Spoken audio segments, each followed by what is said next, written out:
She knew the moment they looked at her helmet that she had already lost.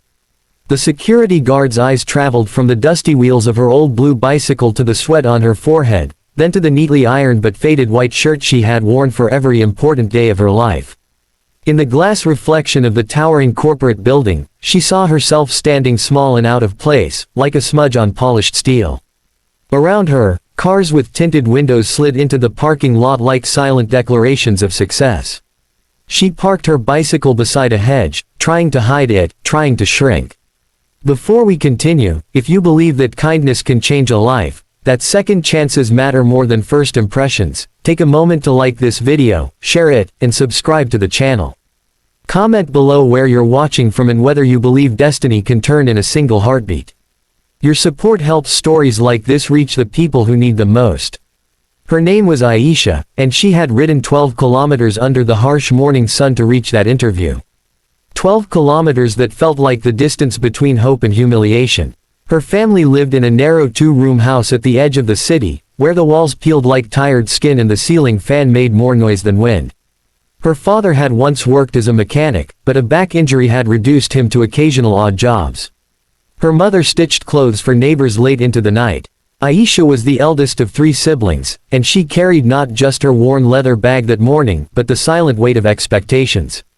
She had graduated top of her class in business administration from a government university, studying under dim bulbs during power cuts, memorizing theories while her younger brother coughed through the winters without proper medicine. This interview at Silvercrest Holdings was not just a job opportunity, it was oxygen. The position was for a junior operations analyst, entry-level, modest pay by corporate standards, but life-changing for her family. She had imagined walking out with an offer letter and buying her mother a new sewing machine, one that did not jam every 15 minutes. Inside the lobby, everything gleamed. Marble floors reflected chandeliers like captured stars. The air smelled faintly of expensive perfume and polished wood. Candidates sat in a neat row of chairs, most dressed in tailored suits, tapping on smartphones that probably cost more than her entire wardrobe. She kept her helmet under her chair, feeling it burn with embarrassment. She could almost hear it whispering, "You do not belong here." When her name was called, her heart pounded so loudly she was afraid the panel would hear it before she even spoke. 3 interviewers sat across a long glass table. Their smiles were professional, polite, and already distant. They asked about her academic record, her internship at a small logistics firm, her strengths. She answered with clarity, her voice steady despite the storm inside her. For a moment, she felt the rhythm of confidence. She knew her subject. She knew she could do this job. Then one of them casually asked how she had commuted to the interview. She told the truth. She said she came by bicycle. A small silence followed, thin but sharp. One of the panelists raised an eyebrow. Another scribbled something on a notepad. The questions shifted subtly. They were no longer about strategy or operations, they were about culture fit, about presentation, about whether she could adapt to the company's high-end client environment. Their smiles stiffened. The warmth drained. When she walked out of the room, she already knew. The rejection email arrived before she even reached home. It thanked her for her time and wished her luck in her future endeavors. It did not mention her grades. It did not mention her answers. It did not mention the bike. But she felt it between the lines. That evening, she sat on the rooftop of her house, staring at the sunset bleeding into the city skyline. Her bicycle leaned against the wall beside her, chain slightly rusted, seat patched with black tape. She had bought it secondhand when bus fares became too expensive. She ran her fingers along the handlebars and felt a strange mix of gratitude and anger. This bike had carried her through college, through internships, through rain and heat. It had been her partner in survival. Yet today, it had become the symbol of her rejection.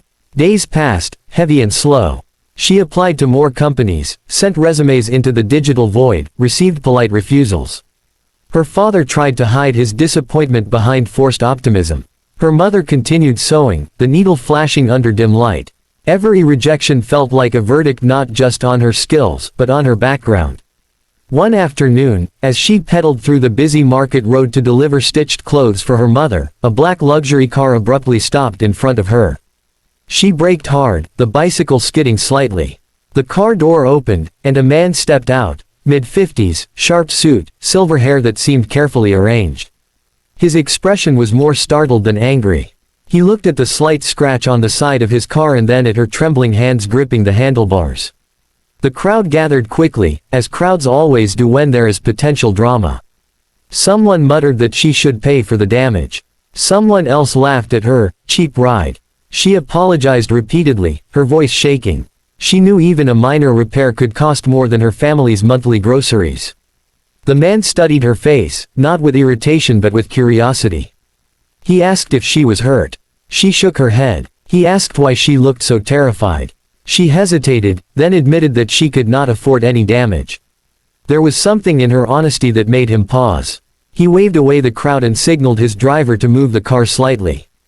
The scratch, he said calmly, was nothing. He then noticed the folder peeking out of her bag, copies of her resume. He asked if she was job hunting. She told him everything. Not dramatically, not to gain sympathy, but because she was too tired to pretend. She spoke of the interview, the rejection, the unspoken judgment. She mentioned Silvercrest Holdings. At the name, his expression changed, almost imperceptibly, but enough. He introduced himself simply as Mr.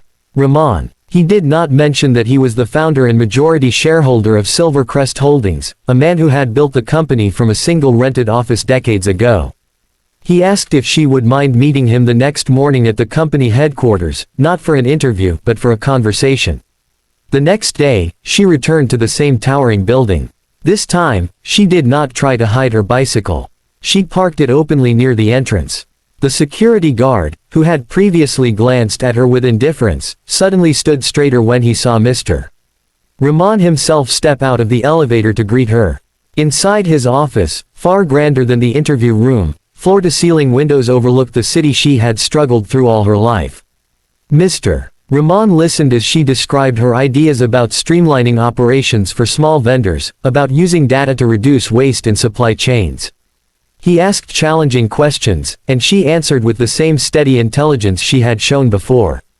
This time, there were no raised eyebrows about culture fit.